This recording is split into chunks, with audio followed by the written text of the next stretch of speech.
Lorsque les avions se croisent, l'impression est celle de deux bolides à 2 ou 3 mètres.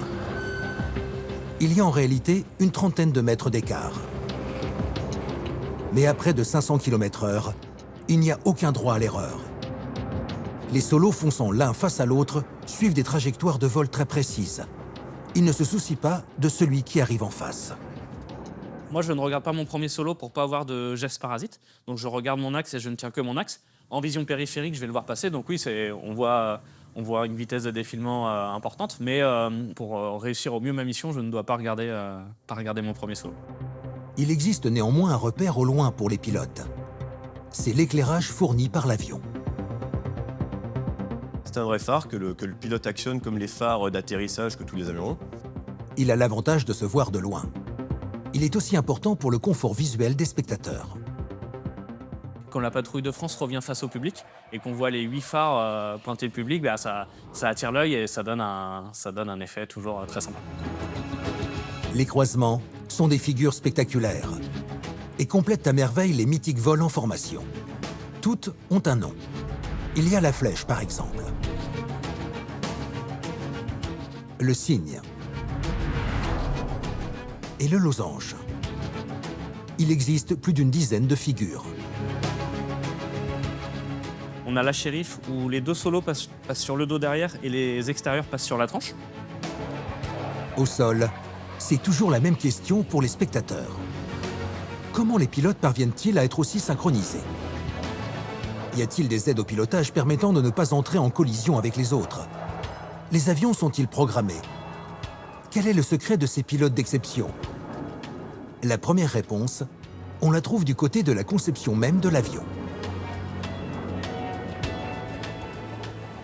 Il n'est pas conçu, du moins pour les armées françaises, pour mener des actions de combat et d'appui aérien ou de bombardement. Donc du coup, nous, on l'a vraiment dans sa version la plus pure, donc avec le moins d'options possible, et ce qui permet d'avoir du coup de moins de pannes possibles. Dans le cockpit, la visu tête haute qui délivre des informations de navigation et de pilotage est-elle supprimée?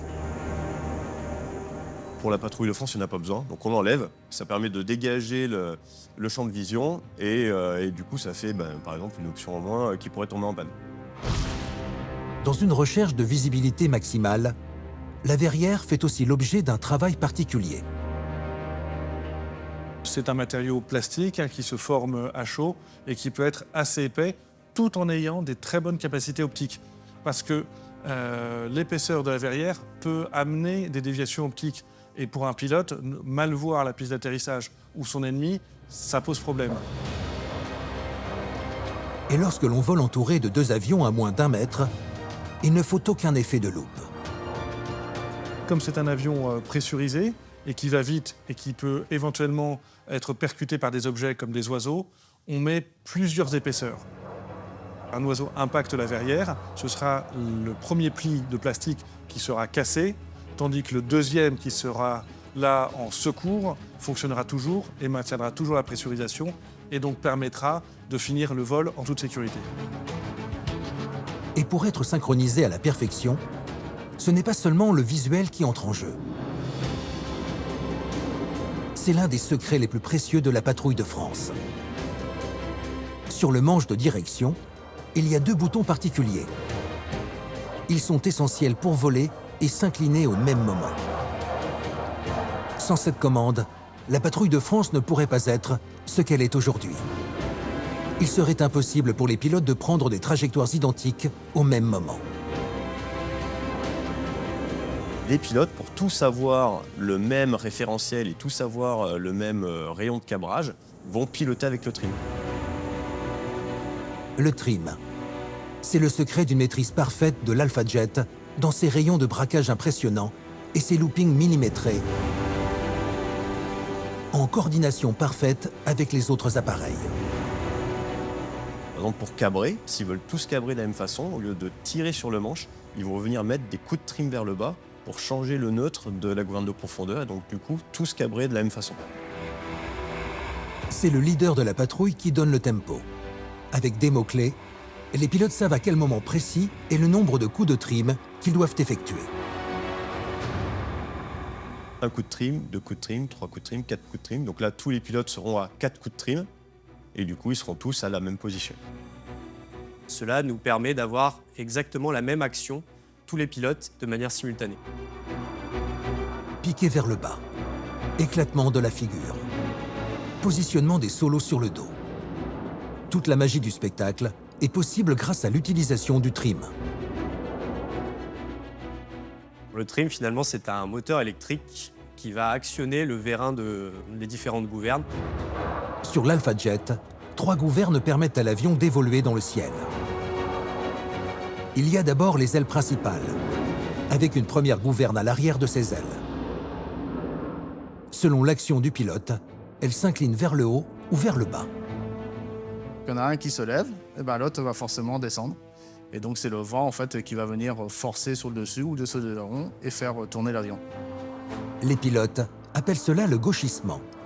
Et sur l'Alpha Jet, il est très réactif, car les ailes sont assez restreintes. L'envergure totale ne dépasse pas 9 mètres. Mais un petit détail change tout.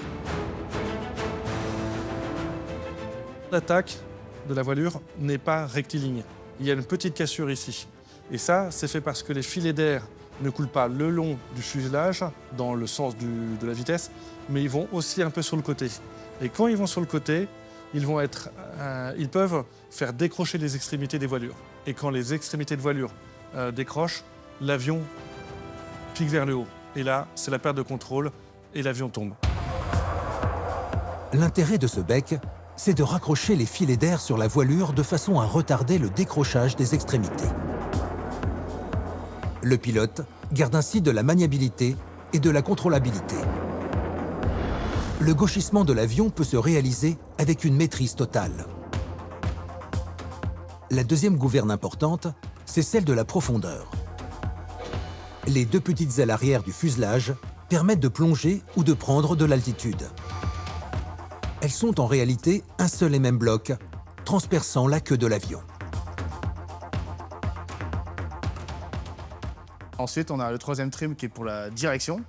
Donc là, qui est ce qu'on appelle sur la dérive, donc le drapeau. Et lui qui se trouve en fait sur la planche gauche, à gauche du pilote. C'est elle qui gère la direction de l'appareil.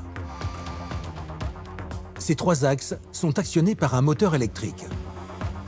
Il se trouve en dessous de l'avion, au niveau des entrées d'air. Mais il n'est pas suffisant. Plus l'avion va vite, plus pour bouger une gouverne, il va falloir de la force. Le moteur électrique est donc relié à des arbres et des bielles. C'est l'hydraulique qui prend ainsi le relais pour faire bouger les gouvernes. Cette pompe elle va faire fonctionner tous les éléments mobiles sur lesquels on a besoin de puissance. Comme les trains d'atterrissage aussi, ça va être de l'hydraulique, et les aérofreins. Les aérofreins, ce sont ces grandes plaques à l'arrière de l'avion. Elles se relèvent à 60 degrés d'inclinaison. Elles peuvent très rapidement freiner le flux d'air et ralentir l'avion. Le pilote s'en sert régulièrement. Et s'il veut freiner l'avion, si sur certaines figures, pour venir se placer, il va sortir un petit peu les aérofreins, c'est un élément qui va être quand même assez utilisé sur les avions de la patrouille de France. Toutes ces parties mobiles de l'Alpha Jet sont testées au sol dans les hangars de la patrouille de France. La pompe hydraulique doit répondre parfaitement à toutes les sollicitations.